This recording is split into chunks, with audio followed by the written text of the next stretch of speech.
Stories stir the soul. Stories reveal. And stories heal. In this podcast, we will give you an inside look at someone who's had a life-changing breakthrough. Real people, real stories with real breakthroughs.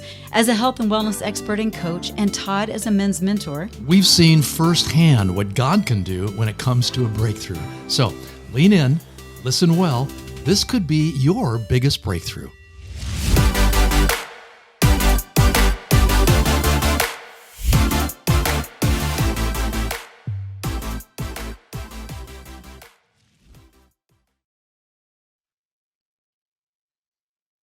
hello and welcome to this episode of Your Biggest Breakthrough. Yeah, I'm Todd Isberner. Oh, I switched that up on you, did, didn't I? Thank you. And I'm Wendy Pett. My co-host, or am I her co-host? Anyhow, we're here together with another episode. Yeah, or issue episode. We have issues, but this is an episode. Do. This is going to help work through some of those issues. Yeah, we hope so. You know, God wastes nothing, Todd. Yeah, I know that. I mean, I just took the trash recyclables out yesterday. Okay, I know that he's is going to not. put it together. What? No, that is not what I mean. Okay, never mind. What are you after here? What I'm saying is that all of our individual experiences, our education, our working fields are often an opportunity to give us practice and certain skills so that when our purpose fully is revealed, then we can fall right into it, almost as if it were natural and even seamless. Well, that's where our guests come into play today because they have very impressive resumes. I mean, seriously, when I went through their bios, I'm going, oh my goodness, look at this. But everything on their resumes really was preparation for their, quote, next season in life. And it's pretty cool because it also prepared them to come together. And now as a recently married couple, and they just are a powerhouse working together. They are, and they're adorable. And we're going to hear their story, and we believe that you will be inspired to go after your own God-given dreams that utilize your gifts and talents and skills in a level-up kind of way. So our guests today are Justin Roethlingshoefer and his beautiful bride, Alyse Gaulin. And they are, like Todd said, a beautiful power couple, they are using their gifts to empower others. Let me tell you a little bit about Justin. So from a young age, Justin has always been self-motivated to improve, developing the discipline and work ethic necessary to excel. And we've seen that firsthand. This dude knows how to make it happen. He sure does. At 13 years old, his father said, I love this, son. Talent will get you noticed, but consistency will get you paid. Are you sure he said it in that tone? Well, probably. I don't know. But that set him up in his quest for founding the company Own It, and it's a company dedicated to helping people transform wellness into performance. And so over the last 20 years, Justin has worked, he's worked with some high-class folks like Stanley Cup champions, NHL MVPs, Super Bowl champions, Olympians, entrepreneurs, Fortune 500 companies. So he's got an MS in sport performance and human biology. Then he went and he got more work and graduate work in functional medicine, and then worked as a performance director in the NHL and the NCAA. So here's what's really cool. Justin's got a real knack for taking what is complex and just making it simple. Right. This is what I need more than anything. You're actually good at that too. Make it simple. Yeah, but make it simple. It's because I'm simple. But he's great at it. So he'll take the latest research on nutrition and training and recovery, and then he'll package it into digestible, systematic, and applicable steps. And this is what they do through Own It and the whole coaching program. And just the average person can get it and grasp it. By the way, if you want to learn more about this, you check them out. We'll put it all in the show notes. But also, he's got like 3 best-selling Amazon books, or Amazon best-selling books, Intent, Blueprint, and the Own It Manual. And they focus on peak performance, human optimization, and applying data and testing to create personalized blueprints. And man, is that cool. Yeah, it is so cool. And his beautiful bride, Alyse, she is the CEO of Own It Coaching, and she comes with a wealth of experience after helping grow multi-billion-dollar corporations in the retail industry. Now, don't be jealous, ladies, because she was most recently an executive at Christian Louboutin. Yes, and those shoes. Just the name itself makes you go, ooh. Ooh, yeah, I didn't even say it correctly or give it much justice. But in her role there, she built teams that consistently overperformed and contributed to significant growth. And after working her way up the corporate structure, she knew in her heart that she was an entrepreneur with a passion to change people's lives. And she really does have that passion. She went back to school and invested heavily in her own development and education to become an IPEC and ELI MP certified coach with thousands of hours of formal training, and it led her to co-founding, almost said funding, maybe. Maybe she did that too. Co-founding Own It and driving the development of the inner energy team. So cool. Justin is all about the outer energy. She is inner energy teams, which is super cool. Alyse is also certified through the International Coaching Federation and has worked with numerous entrepreneurs using her God-given gift and helping people realize their potential. She possesses a calm leadership style that she does. She oozes calm, and it soothes everybody in the room, and you'll see that in just a moment. But her authenticity is infectious, and she is the epitome of the importance of building quality relationships with everybody she works with, and is an integral part of building the Own It coaching team. Wow. And on top of all that, they got a podcast called The Own It Show. And the list really goes awesome. on. All right, you guys get on in here. Can't wait for our listeners to see you, those who are on YouTube, and to hear you. Yes. Welcome. Welcome. Look at those big thank smiles. you for those intros. Like now I just feel like I have to go find those people and bring them in here. Yeah. Dude, No, you better level up on this one all the way to the top. I mean it, right. But you guys do, like I mentioned earlier, you got very impressive resumes. And I think that's going to sort of provide the springboard for our conversation today. Because each of you were excelling with tremendously successful careers that could have taken you from here to the entire distance. So you can each answer this individually, but what changed? How come you left what there was, which most people would envy, to do what you're doing now? What was the passion that drove you? Just kind of walk through the circumstances that caused that to occur. Yeah, that's a really great question. And I can start off here. So I was in, we talked about this a little bit in the pre-show. I was in the perfect situation. I knew I wanted to be a shoe buyer since I was specific. I knew I wanted to be a shoe buyer living in New York City by the time I was 13 years old. So I had that goal. I set out on a path, and ultimately I found my dream job working at Christian Louboutin. Yes, Wendy, you actually did say perfectly. Yes.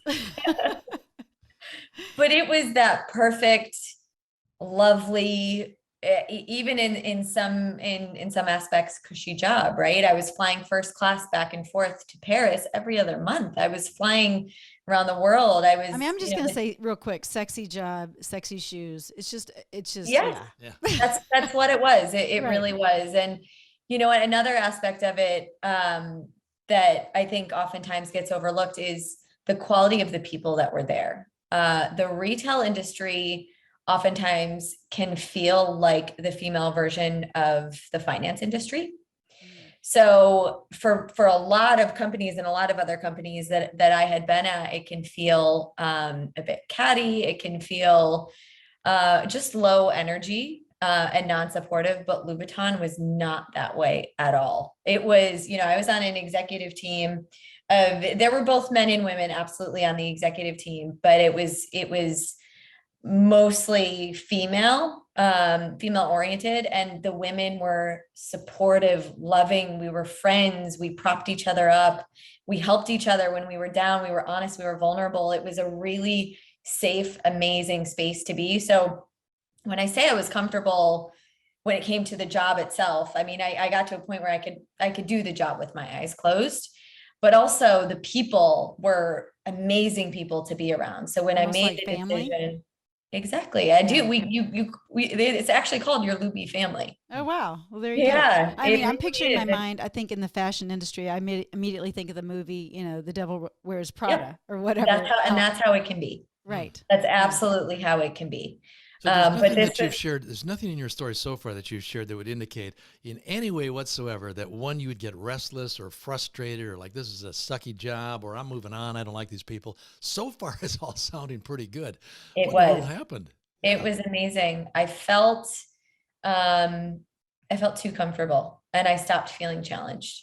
And there was something in me deep down, and ultimately at the end of the day, it was God telling me, make a different choice.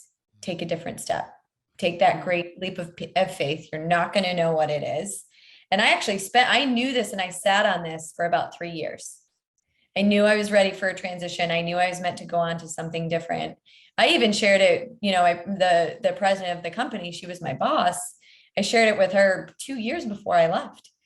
So when I told her, I gave pretty good notice. I gave them almost a year's, 8 months worth of notice. And she was not at all surprised and extremely supportive throughout the entire process. But yeah, it was something, it was very God driven in terms of me taking that leap of faith. I hate being uncomfortable. I hate change. So it was really, really hard for me. But I spent a lot of time, and over those 3 years, I was, dabbling in different things. I thought maybe I wanted to be in the wine industry. I thought maybe I wanted to be in the consulting space. I did a good amount of research, and ultimately I got to a point where I thought I wanted to be a therapist. And so, because I wanted to help people in a different way. Handsome Mary Justin. Sorry, Justin. Yes, you can tell we're all friends here. Yeah, right. So I looked into that, and I decided, you know what, I don't want to be late 30s, early 40s when I start my next career, based on, the amount of schooling I would have had to go through for that. So I found this amazing coaching program that really dives deep into the psyche of humans to help them create real change in their lives. And it was about a year-long program, extremely intensive. I went through that while I was still at Louboutin, actually. And I had planned on doing my own thing. I thought I was going to, start my own coaching business, was not planning on doing anything with Justin. And at the time, Justin had already started Own It. It looked very different than what it looks today. But he was in a place where he was working with clients more in a physical space. And he had said, hey, I know you're doing this coaching now. A couple of my clients are stuck in really creating change in their habits. Can you meet with them? And their success rate just shot up after really being able to dive deep and to understand what was holding them back. And I was resistant to working with Justin in the beginning. Justin always knew. I think deep down, Justin always knew we were going to work together. And I was like, no, separate church and state, right? But it just kind of happened. And at the center of all of it was trust. Was trusting God, and was trusting my gut, and trusting the pathway forward, even though I had no idea or no clarity around what exactly that was. So once you discovered it and God revealed it to you, you didn't leave your corporate position until everything was kind of locked in, so to speak, right? Yeah. Because I think a lot of people, which isn't always, a bad thing, but they may leave that comfortable place a little too soon, right? Before they really know what that next move is, and then they're maybe in some financial turmoil or whatever. But you did it in a way where you're like, okay, I'm gonna do this on the side and get locked in here, and then give them enough notice and do this the appropriate way. And so, kudos to you on that. That's huge. Thank you. Yeah, I was thinking the same thing, and there are some people who they have this restlessness, they don't know what to do with it. And I mean, I love the fact that you paid attention to it, because this was something that began to gnaw at you, and the very fact that you could admit, I'm just too comfortable.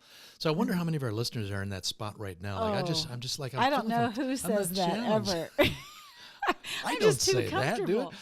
No, most people want to get comfortable, right? Yeah, exactly. Yeah. We don't grow if we stay in that comfortable place. So anyway, that's super cool, Alyse. And you and Justin were already dating at that time, or?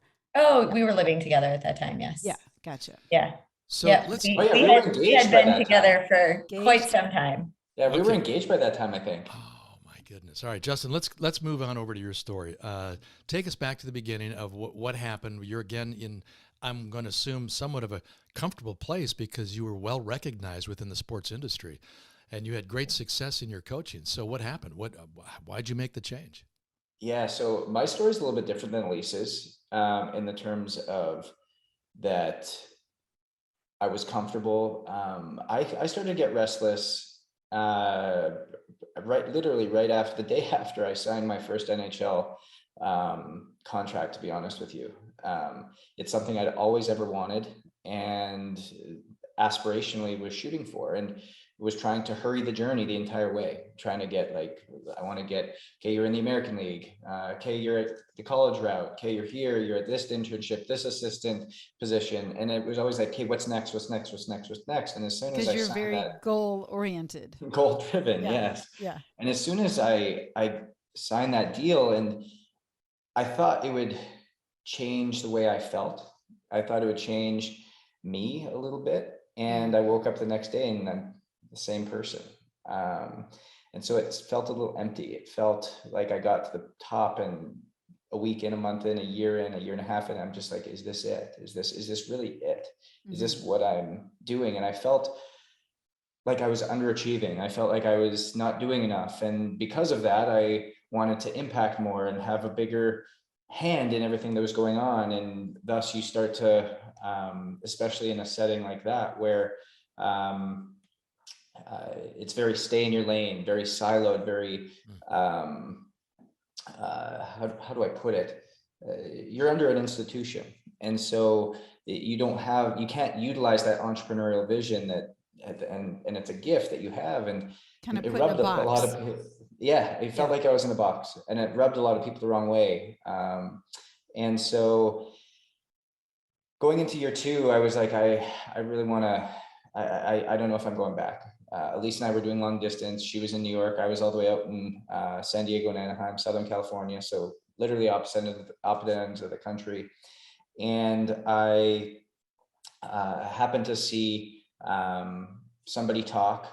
It was Magic Johnson, and he was talking about how in his last year of his contract in LA with the Lakers, he got the names and emails of everybody who had season tickets in the first row on the floor, and took them all for lunch. And to this day, 15, 20 of them are still his business partners and investors and different things, because who's going to turn down a lunch with Magic Johnson? So I decided, you know what, I'm not going to just pout and go through the season, but rather, as many times as I could on the road, I would meet with a business person. And every single time when I learned a little bit more about like business, learned a little bit more about what they were doing, they'd always say, well, can you do this for me? Like, I'd love to learn about like what you're doing here, because it's cutting edge stuff. Your vision is amazing. And so it started to plant these seeds in my mind. And fast forward another year, I got fired. And it was like one day you're here and then the next day you're not. And our entire performance staff got fired. You know, it's like what it's like in pro sports. Winner, you're gone. And somebody always has to kind of lead with that. And I think that was, I had the option of like, hey, you can continue to stay, and had job offers from a couple different areas, a couple different teams that I could have gone to, but there was something pulling in me that was saying, hey, there's something bigger. There's something you're really meant to do. And I go back to kind of that biblical story where the ram was coming up one side of the mountain, and Abraham's going up with his son on the other side of the mountain to sacrifice him. And then neither of them know that they're both going to have a story that is going to turn out completely different than why they're going up there. But literally God was kind of helping them on that journey at the same time to meet at that area. And that's kind of how I feel that this is in that unique space. That is a great illustration, man. I never thought about that scene in the Bible quite like that, but I love that. Yeah, both going up the mountain on other sides with different thoughts in mind. I'm not sure what the ram was thinking, but I'm going to eat, baby. I'm going to eat, but it's little you know, you're never going to get that meal. No, exactly. So I'm just curious, as you guys kind of go back into your childhood and your upbringing, were there particular marks along the way that helped define who you are today? Oh, without a doubt. I mean, for me, it was, and it's funny because I've always had this entrepreneurial like spirit, I've always been very obsessed.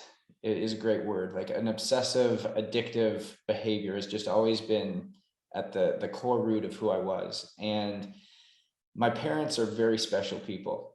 And when I say that, to a point where there was nothing but love and support ever poured out for me. not enabling by any means, but true love and support that allowed me to be different, that allowed me to explore those different parts of me that I just always thought differently. And forever, I've always felt like I was a misfit, like an island of misfit toys, and never fit in, thought differently. And because of that, it made me very insecure. And coming up, it's just like anybody else. When you're insecure, you feel like you have to overcompensate in different ways by being the funny guy, or being more than you actually are, or fabricating, or all of these things. And that became something that I hid behind. It became something that I leaned on before I was really able to own who I was, that I was able to own that I am different. And this is the exact way that God made me. And even going back to the story, I heard this in a sermon the other day, and I just started weeping because it just like, it hit me so heavily, was when God was preparing to go back to Jerusalem and he was going to be hung on the cross. He knew that journey was happening. He called for a donkey that was tied up 3 cities away. And little does that donkey know that he's just going to go deliver and have an amazing, like, for a massive purpose. He's going to deliver the person that saves the world. And a lot of times we feel like these anchors that are holding us down are these negative things, and that they're all poor in nature, but rather, no, God's like, hey, he's the one that put them there. I'm going to hold you here until you're ready. You're not ready for what I'm about to put you for. And brings me to tears now, but it just resonates so heavily with me, because I felt that way through my entire life, that you're just being held back and held back and held back, and you want to do more, but it's like, no, you have to stay here. You have to go through this. You have to feel this. You have to experience this. You have to make and cut your teeth here so that you can ultimately go do what I've been made and built you to do. Because if I just put you there now and you want to go do it your own, you're going to serve less than what I've built you for. Yeah. And that is, I think that just that experience alone is, I think, something that I continue to come back to, and I continue to hold true, knowing that there's anchors I still hold today that at some point will be unleashed, and no hell or fury can hold them back. Well, I mean, I'm serious, Justin. You're talking to somebody right now that may feel like they are tied up, like that donkey that you were talking about, that led Jesus carried Jesus to the cross, but that you even felt that way. And so there's a time that God wants to really unleash all of the gifts and talents that he's blessed us with. And so we get to be patient and be discerning. And that's exactly what you have been doing throughout this time. So I think it's awesome. And I love the fact and I'll say first off, like, I haven't always done it well. I am not a patient person. Ask Alyse. Patience is not something that most high achievers aren't, because you're just always on the move, trying to get the next thing done. So we totally get that. But I love the fact that your parents were so supportive and loving, and that even though you recognize what you consider to be a weakness, that insecurity, your parents gave you freedom to go explore and be who you wanted to be, or who God had called you to be. And I think that's a word for parents to be, that the more you can love and support your kids, even if your kid seems a little different than others, you can't beat love. Love never fails. That's right. Justin, thank you for sharing that. Yes. All right, Alyse, let's back to your childhood. You're on the couch right now, and you're going to be the therapist for yourself. Yeah. What occurred in your childhood that helped develop who you are today? Sure. Yeah, I love that question. So for me, I was always a very, very small person growing up. Petite. No more than petite. I actually had growth development issues when I went into high school. So I'm 14 years old. I was 4'10" and I weighed 65 pounds. Wow. When I was in 8th grade, my mom walked in to pick me up from school, and a friend of mine was holding me on her hip. I was very, very small. I actually went on HGH. I have no shame sharing that. When I was in high school, I think intuitively, I'm the size I was always meant to be. I don't really think that it helped me at the time, but I think I'm meant to be the way that I am today. But when you are going through adolescence and you see all of your peers around you growing into these beautiful women, and you're kind of stuck back here, and they're starting to get attention from boys, and things are happening, and you still feel like a little kid. It was really, really hard for me. And I remember, gosh, that was such a painful memory, but I remember when I finally started to come into myself. I was a senior in high school at that point, and I had started dating one of like the cooler guys who I went to an all girls Catholic school. He went to the all boys Catholic school, and he showed interest in me. And I heard somebody talking about me when I was walking by them saying, I can't believe he's dating Alyse. Just because I was known, I was never seen, I think, as a beautiful woman or as a beautiful peer in their eyes. And girls especially can be so brutal in high school, catty. Yes, yeah. Exactly. So that was, a really tough moment, but what it allowed me to do was to find my voice instead of going along with what everybody, being on the same process that everybody else was on. I was on a very different process. And so I had to figure out who I was because of who I was inside, not because of who I was outside. And that at that age, that's a really, really tough lesson to learn, but absolutely, because I had to go through that in a different way. I know it is what has allowed me to be the strong, confident woman that I am today. I would not be able to lead teams the way that I do had I not been through that. I would not be able to have difficult conversations the way that I do had I not been through that. So that was a really big contributor to how I'm able to show up today. Alyse, that's amazing. What a training ground. Yeah. And I think about, grown women in their 50s, 60s, and beyond that still haven't grown into who they are, which is interesting, right? And so I want you to speak to that for just a moment, because someone listening might need to, because y'all are young, and, someone maybe watching this may say, oh, yeah, well, they're young, they've whatever. But what about someone who has been through life and they really have never come into their own? What would you say to that person? Like what's the first step?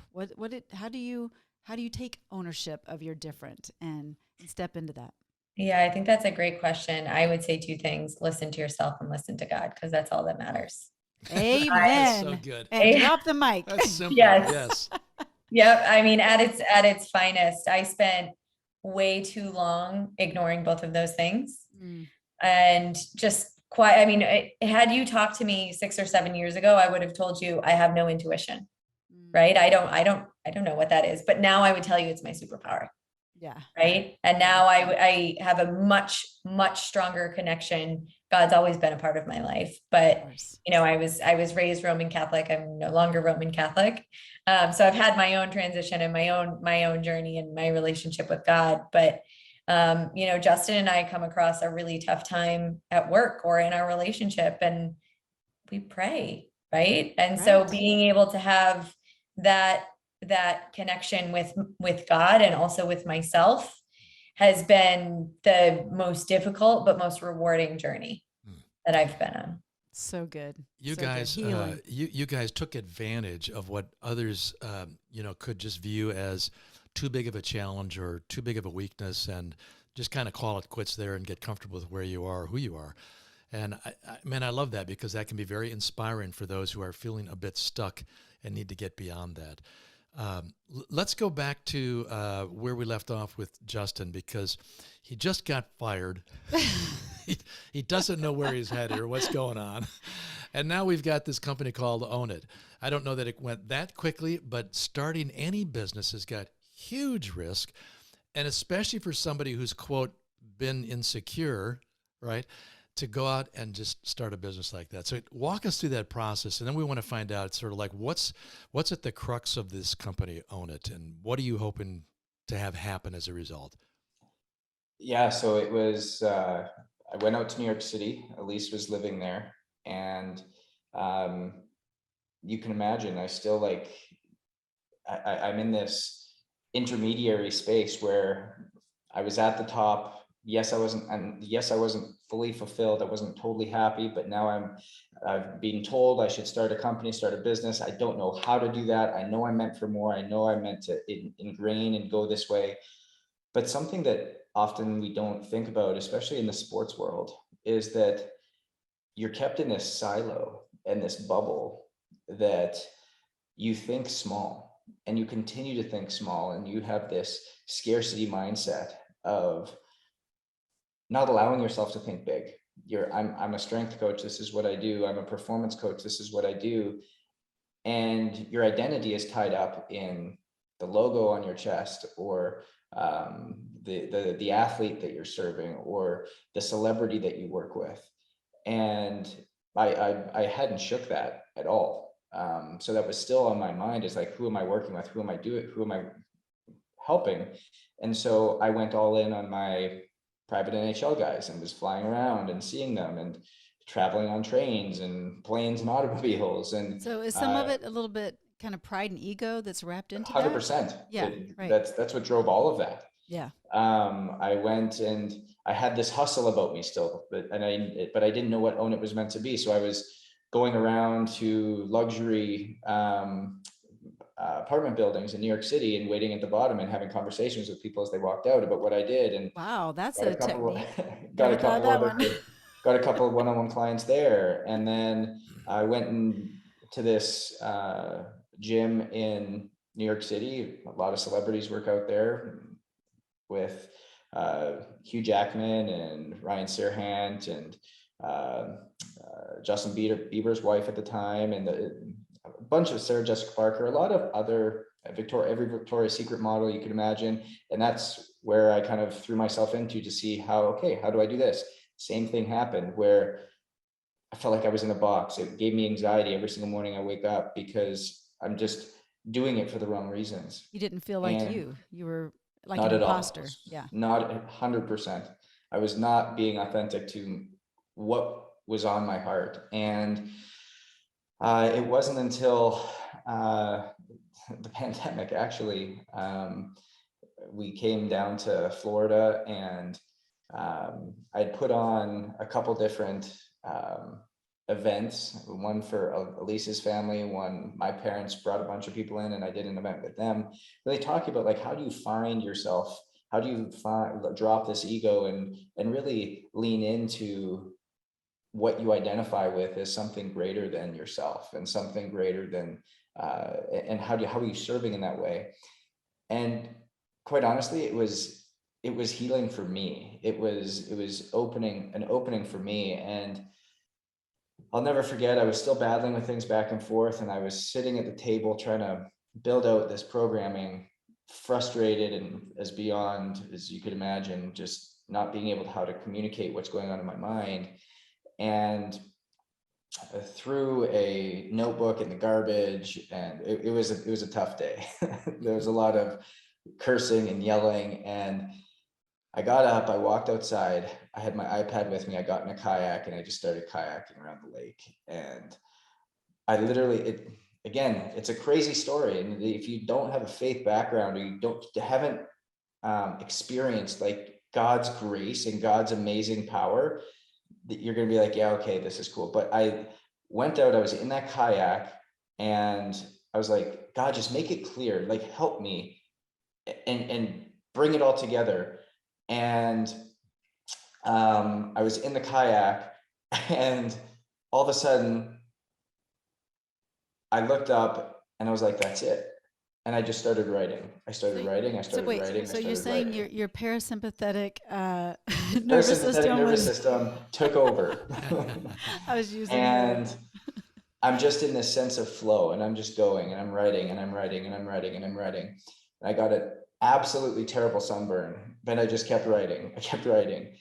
And I paddled back in. I went upstairs, and I said to Alyse and her mom, I got it. Like, I got it. And then it was time to start building. That's amazing. Hey, Alyse, what was your first reaction when he said, I got it? I remember the day. I don't remember what my reaction was, though. I think I was congratulatory. At least I like to hope I was that way. Yeah. Yeah. Probably thinking, finally, yeah, let's Yeah. go. Yeah. No, but I I think love how, go ahead. No, I was Well, just, you had seen me struggle for so long with this. It Yeah. was, and it was something that I was just battling back and forth, back and forth. Again, going back to that image of the donkey is I'm just like I'm on YouTube, you can see me, I'm like trying to yank my head away from like this rope that's got me here and I can't go anywhere. And then all of a sudden it was like, see, idiot, you don't have to do it on your own. And Good. away it goes. Well, And you both have like a pit bull determination to get to the resolve of things, right? Like neither one of you seem to settle in comfortably, not having answers or direction or vision, Or just being comfortable. yeah, or reason to want to fulfill. Did you talk to my mom before this, because she calls me a pit bull? Oh, Really? Oh, that's Yeah. funny. But you know what? That's a positive thing, right? Like, Yeah, it means she you doesn't get use to- it in a positive way though. Oh, okay. Well, we're using it in a positive way. Well, it's real clear the two of you have got a real passion. Mm-hmm. You know how to overcome challenges. And just because you have your own company now that's doing a remarkable job of helping people doesn't mean that now all the challenges are over or that you're still not hungry. So talk a little bit about just, first of all, just what your company specifically does. What is Own It all about? And why should people pay attention to what it is you're trying to accomplish through that company? yeah, so we create a holistic ecosystem for people to truly find out how they need to operate so they can truly live differently and for a longer period of time. Man, I love that. There I you mean, that's go. just like boom. Drop the Yes. mic on that one. And give us, if you could, Justin, just an example or two of someone who's gone through the program, maybe like the before and after snapshot. I'm thinking of your skier guy.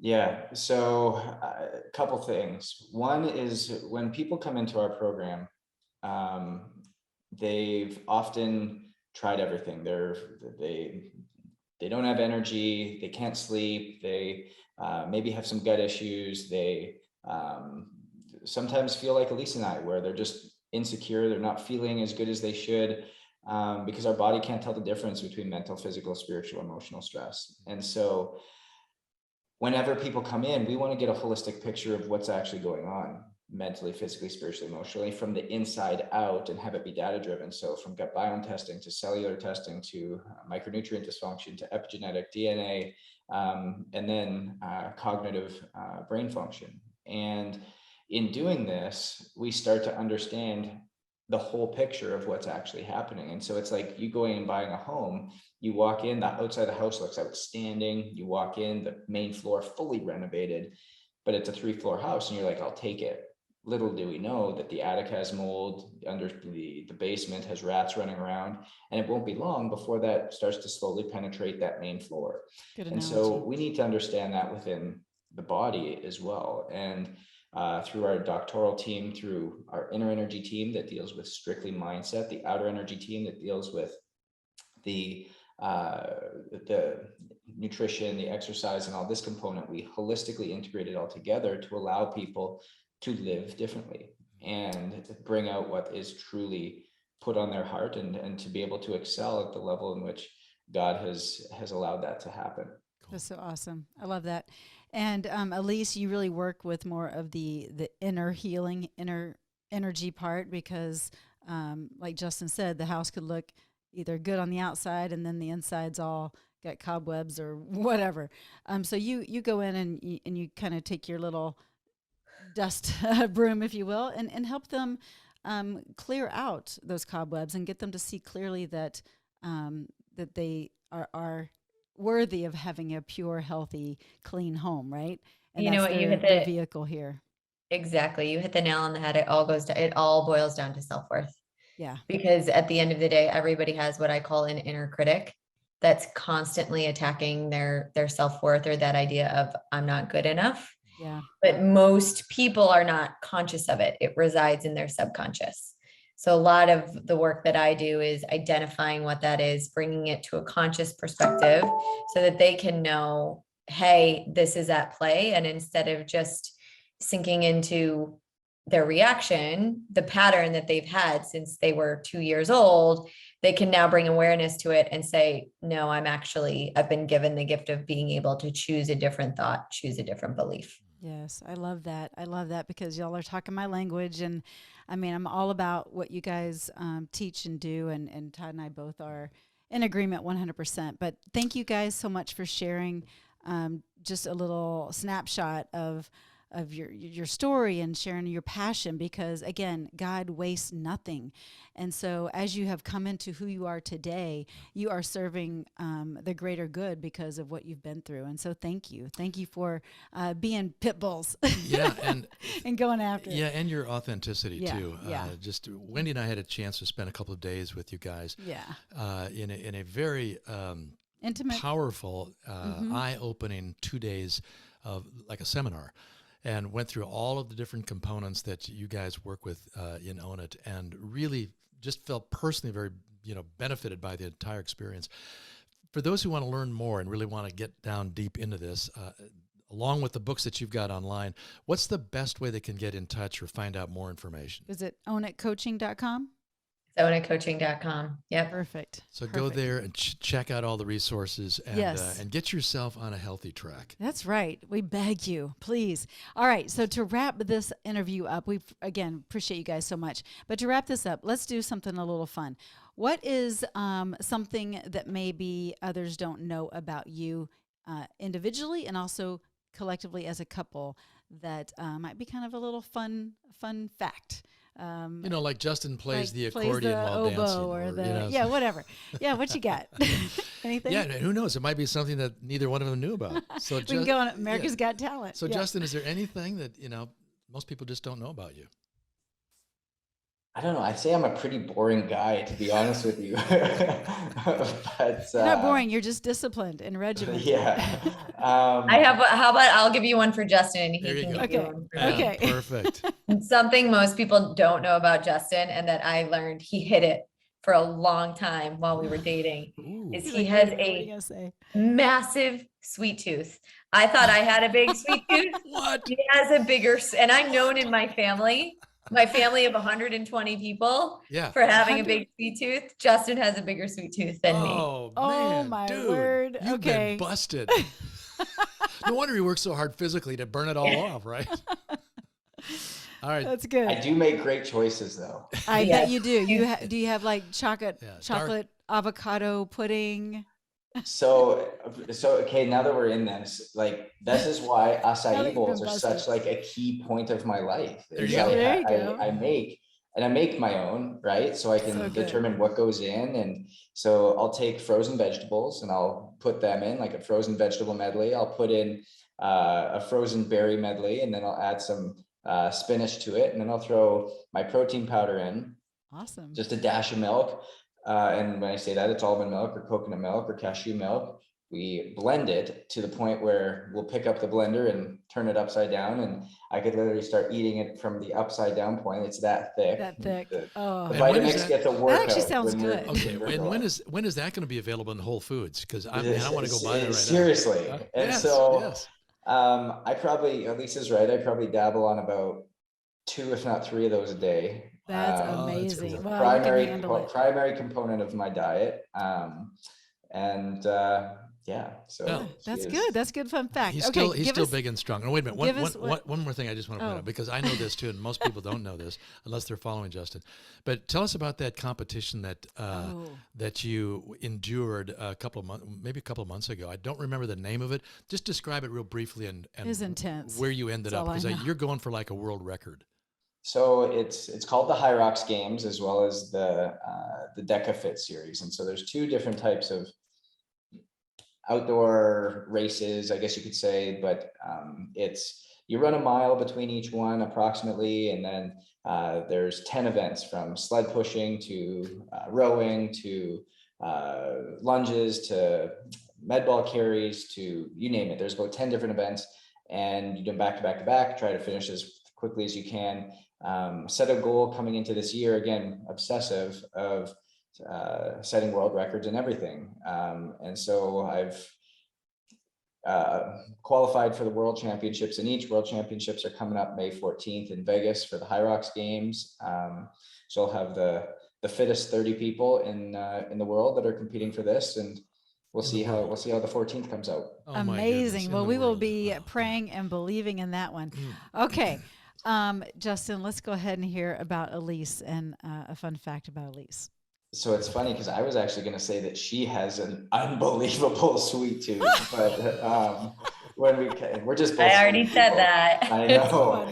And so the other thing that people, again, you would have to follow Alyse to know this, but she has a best friend that may take precedence over me even, and that's our dog Delano. And she is a massive, she will do anything for that dog. We met Delano. Cute dog. Very cute. Well, I love this, you guys. That was a lot of fun. Thank you for sharing. And do you have any last questions? No, what I would like for people to do is, go to your website and check things out, because your work is phenomenal. And I love the fact that you both have a passion. You've pursued things to better yourselves, but equally you've pursued things to help others better their lives. And I just commend you and honor you guys for doing that. Keep those fires burning, because so many people need that kind of help. And you bringing that kind of passion and great track record and proven results is what can really make a difference. So thank you guys. Thank you. God bless y'all. Thank you, guys. All right. Thanks so much for tuning into this episode of Your Biggest Breakthrough. We'll catch you next time. Well, that's a wrap for today's show. We hope you enjoyed it. As always, we love spending time with you right here on Your Biggest Breakthrough podcast. We look forward to seeing you on the next episode. But until then, just head on over to yourbiggestbreakthrough.com, where you'll find some free resources and information and a place where you can comment, and we would love to dialogue with you there. Thanks so much for tuning in, and we'll see you next time.